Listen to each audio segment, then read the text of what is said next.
Na actualidade temos moitos trámites coa administración que xa podemos facer a través da internet sen acudir ás oficinas, pero non todo se pode resolver en liña. Fixámonos no que ocorre na Seguridade Social. Podemos pedir por internet un informe de vida laboral ou incluso solicitar o paro ou unha pensión, pero hai que acudir en persoa se nos piden un documento que temos en papel ou se temos que corrixir un erro dunha cotización. Neses casos, e tamén para calquera outro, se non temos as ferramentas para acceder online, hai que pedir cita previa e a día de hoxe a lista de agarda é importante.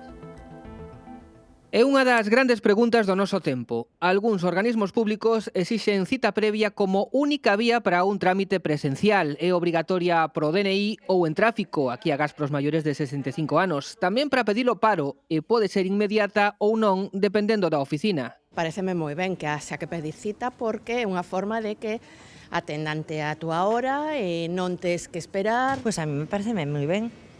Polo menos aí non se xunta un montón de xente. A OCU denuncia que a cita previa é unha barreira para milleiros de cidadáns, tamén que algunhas citas tardan semanas. A mí xa me costa a veces pedila. Cando teño que pedila por internet e todo eso, é que a veces non son capaz. Pedir unha, porque senón fácil non é.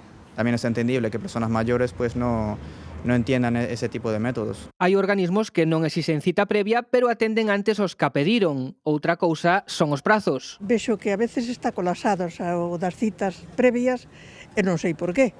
Porque logo vense e non hai tanta xente como se cree. Tardó como 10 días para dar la cita. Porque exixir só cita previa non encaixa coa lei, así que o Goberno prometeu eliminala como requisito obrigatorio.